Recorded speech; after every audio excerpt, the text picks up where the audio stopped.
Hello friends, હું છું રૂપલ અને આજે મારે વાત કરવી છે.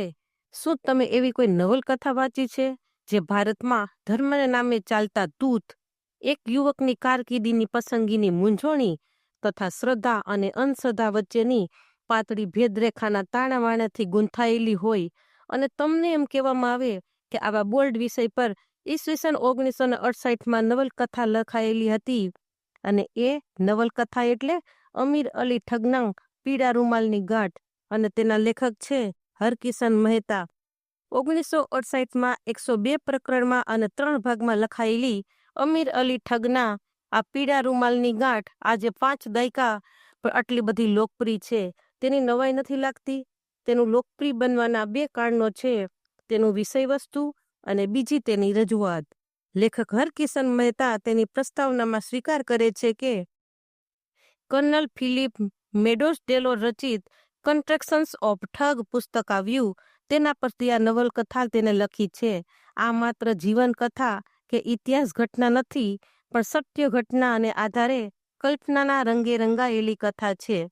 હવે આપણે નવલકથાના વિષય વસ્તુની વાત કરીએ. પીળા રૂમાલની ગાંઠ ના ધરતા છે ઠગોની વાર્તા. અખંડ ભારતમાં તે સમયે ઠગોનો એટલો બધો ત્રાસ હતો કે લગ્નોની જાન ભેળા ભળી જઈને જંગલ આવે ત્યારે આખી જાનને મારી નાખીને ગાયબ કરી દેતા, તેમની મતા લૂંટી લેતા. લેખક હરકિશન મહેતાએ વાર્તા સ્વરૂપે હિન્દુસ્તાનમાં ઠગોની રહેવાની વાત કરવાની ઉપરાંત એ સમયની ઘણી ઝીણવટપૂર્વકની માહિતી આપી છે. ઇતિહાસનો વિદ્યાર્થી વાંચે તો એને પણ કામમાં આવે તેવી આ વાર્તા છે. મહાકાલીના નામે સદીઓથી પીળો રૂમાલ લઈ દેશાસન કે પ્રવાસે નીકળતા એકલ દોકલ માણસોને લઈને મોટા કાફલા સુધી આ ગઠિયાઓ ગાયબ કરી દેતા. છાપ એવી કે લોકો એકલ દોકલ જવાનું ટાળતા, તેમ છતાં વેશ પલટો કરવામાં ખૂબ માહિર હતા. આ ઠગો વિશ્વાસ જીતીને અવાવરું જગ્યા આવે ત્યારે લાગ જોઈ અને શિકાર કરતા. ગળામાં રૂમાલથી ટૂંપો દઈ ત્યાં જ દાટી તેની બધી મતા ઝૂંટવી લેતા. આટલો ઠગોનો સામાન્ય પરિચય. આ નવલકથાનું મુખ્ય પાત્ર એટલે અમીર અલી ઠગ એ ઠગોનો સરદાર બને છે. ઠગ લોકો ભવાની માના ભક્ત હતા અને એવું માનતા કે માતાજીની ઈચ્છાથી જ તેઓ આ ઘાતકી કામ કરે છે. આ લોકોમાં હિન્દુ અને મુસલમાન દરેકનો સમાવેશ થતો. અંધશ્રદ્ધામાં જીવતા આ ઠગ લોકો વર્ષે 30,000 થી 35,000 લોકોનો ભોગ લેતા.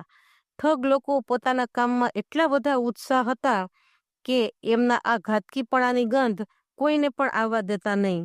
નવલકથાની વાત કરીએ તો નવલકથાની શરૂઆત થાય છે ઇસ્માઇલ નામક ઠગ જમાદારથી. જમાદાર મતલબ ઠગ લોકોની ટોળીનો સરદાર. પોતાની અસલી ઓળખ છુપાવી રાખવા શિકાર કરવા જતો. ઇસ્માઇલ પોતાની પત્નીની શેરમાટીની ખોટ પૂરી કરવા અને પોતાને હાથે મોતને ભેટેલા એક પઠાણ દંપતીનો દીકરો ઘરે લઈ આવે છે. સ્મૃતિ ગુમાવેલી બેસેલો આ છોકરો, તેના વજનનું નામ હોય છે અમીર. પોતે જ એનો બાપ છે એવું અમીરના મનમાં ઠાંસીને ઇસ્માઇલ સગા પુત્રની જેમ એનો ઉછેર કરે છે. અમીર અલીના વિવશ બાળપણનું આલેખન આપણા મનમાં તેના માટે સહાનુભૂતિ જન્માવે છે. સેનાપતિ બનવાની તેની ઘેલછા તથા ગુલ્લુ અને હાથીવાળો પ્રસંગ આપણા મનમાં તેની બહાદુરી અંકિત કરી જાય છે. ઠગની દીક્ષા લેવાની આગલી રાત્રે પણ તેણે અનુભવેલું મનોમંથન કારકિર્દીની પસંદગીમાં મૂંઝાતા યુવાન જેવું જ છે. તે પહેલો શિકાર કરે છે ત્યાં સુધી તેનામાં આ ધંધાથી દૂર ભાગવાની ભાવના હોય છે. માટે અહીં સુધી અમર અલીનું પાત્ર વાચકોને સહાનુભૂતિને પાત્ર છે. પણ એકવાર ઠગ બન્યા બાદ લેખક માટે કપરા ચઢાણ શરૂ થાય છે. સદનસીબે પોતાની પહેલી જ સફરમાં અમીર અલી અદ્ભુત પરાક્રમો દાખવે છે અને 2 સ્ત્રીઓનો પ્રેમ પણ પ્રાપ્ત કરે છે. માટે તેની બહાદુરી અને શૃંગારિકતામાં તેના ઘાતકીપણાની અસર ભૂંસાઈ જાય છે અને વાચકો તેને નાયક તરીકે સ્વીકારી શકે છે. અફલા અને બદ્રીનાથના પાત્રો થકી તે એક વફાદાર મિત્ર તરીકે રજૂ થતો હોય વાચકોનો વિશ્વાસ પણ મેળવે છે. પિતા અને પુત્રનું મૃત્યુ તેને ફરી એકવાર સહાનુભૂતિને પાત્ર બનાવી દે છે. આ વખતે તે સહાનુભૂતિમાં કરુણાની છાપ પણ હોય છે. જીવનના દરેક પડાવે તે મનોમંથન અનુભવતો રહે છે. જ્યારે જ્યારે તે ઠગના વ્યવસાયથી દૂર જવાનો પ્રયત્ન કરે છે ત્યારે ત્યારે તેના જીવનમાં એવું કંઈક બની જાય છે કે તે ફરીવાર ઠગ બની જાય છે. શ્રદ્ધા અને અંધશ્રદ્ધા વચ્ચે ઝોલા ખાતો ખાતો પાછો ઠગના વ્યવસાય તરફ ધકેલાય છે. જ્યારે તે પિન્ટુ પિંડારાના લશ્કરમાં જોડાય છે ત્યારે વાચકો માની લે છે કે હવે અમીર અલી ઠગ મટી ગયો, પણ મકુર ખાનની અસહ્ય ક્રૂરતા અને અમીર અલીનું રૂજુ હૃદય તેને ફરી એકવાર ઠગ બનાવી દે છે. આ સમયે આપણને એટલે કે વાચકોને એમ થાય છે કે ખરેખર અમીર અલી કરતાં મોટો ઠગ છે તેનું નસીબ, જે તેને બાળપણથી જ ઠગતું આવ્યું છે. દરેક પગલે તેને સફળતા અપાવી એમ અહેસાસ કરાવે છે કે નસીબ તેની સાથે જ છે, પણ હકીકતમાં તે અમીરની ઈચ્છાઓથી વિપરીત દિશામાં જ જતું હોય છે. તેની મૈત્રી માટે અફલો જ્યારે પણ પોતે ઠગ બનવા તૈયાર થાય છે ત્યારે અમીર ફરી વાચકોનો વિશ્વાસ અને પ્રેમ મેળવી લે છે, પણ જ્યારે એ જ અફલો અમીરની ક્રૂરતાથી રિસાઈને જતો રહે છે અને પુત્ર પામવાની ઘેલછામાં અમીર પોતાના હાથે જ પોતાની બહેનનું ગળું ભીંસી નાખે છે, ત્યારે એ પાછો અપ્રિય થઈ જાય છે અને અમીર અલી પકડાઈ જાય છે. જેલમાંથી મળેલા અણધાર્યા છુટકાર્યા બાદ ફરી એકવાર અમીર અલી કથાનો અને વાચકોનો નાયક બનતો જાય છે.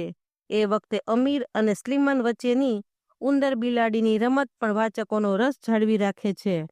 સ્લીમનના હાથમાં ઝડપાઈ ગયા બાદ જ્યારે અમીર ખરેખર પોતાની હકીકત જાણે છે, આ કથાના મહત્વના પાત્રોમાં સ્લીમનનું પાત્ર જ એકમાત્ર એવું પાત્ર છે કે જેના પ્રત્યે વાચકોને હંમેશા આદર અને પ્રેમ જળવાઈ રહે છે. નવલકથામાં સ્ત્રી પાત્રો તો ઘણા છે, પણ શિરીન, રોશન અને અઝીમાને બાદ કરતા બધા થોડોક સમય પૂરતા આવે છે અને લગભગ બધાનો અંત કરુણ જ આવે છે. છતાં તેઓ પોતાની છાપ છોડીને જાય છે. અમીરની બાળપણની પ્રેયસી ગુલ કે જોહરાની સાવકીમાં કે સબ્જી ખાનની બાંદીકરીમાં કથા પ્રવાહમાં આવે છે. માત્ર થોડાક સમય માટે જ પણ પોતાની લાક્ષણિકતાઓ બખૂબી દર્શાવી જાય છે. કથાના અંતભાગમાં પ્રસ્તાવનાની આગમાં જલતો અમીર એક સમયે એમ પણ વિચારે છે કે તે પોતાના જીવનમાં આવેલી બે માતાઓથી લઈને પોતાની પુત્રી સુધીની કોઈ પણ સ્ત્રીને તે ન્યાય કરી શક્યો નથી, ત્યારે આપણે તેની સાથે સહમત થવું પડે છે. તે સમયે વિલિયમ સ્લીમન કહે છે કે ભારતીય માનસમાં ધર્મના નામે રૂઢ થયેલી અંધશ્રદ્ધાઓ અને પરંપરાઓ પર લખાયેલું છે. માત્ર ધર્મને ખાતર હસતા મુખે ચિતાએ ચડી જતી સ્ત્રી જોઈને સ્લીમન વિચારે છે કે આને અંધશ્રદ્ધાની જડતા કહેવાય કે શ્રદ્ધાનું બળ કહેવાય, અને લોકો ફરી એકવાર વિચારે છે કે અમીર અલી જે કંઈ કરે છે તેની પાછળ આ જ કારણ હશે, અને ફરી અમીર પ્રત્યેની ધૃણા ધીમે ધીમે ઘટતી જાય છે. અમીરના પિતા ઇસ્માઇલ મિયાની હાજરીમાં બંધાયેલા પીળા રૂમાલની ગાંઠ જ્યારે અમીરની પુત્રી માસુમાની હાજરીમાં ખુલે છે ત્યારે વાચકો એક ઊંડો ઉચ્છ્વાસ જરૂર છોડે છે. એ કથા પૂરી થયાનો રાજીપો છે કે અમીરની વિદાયનો નિશાસો, એ તમે જ આ નવલકથા વાંચીને નક્કી કરજો. અને આ બધી ભાવુક કથા સાંભળીને કર્નલ હમીરને ફાંસીને બદલે 7 વર્ષની જેલની સજા આપે છે. Thanks for watching. Please like, share and subscribe.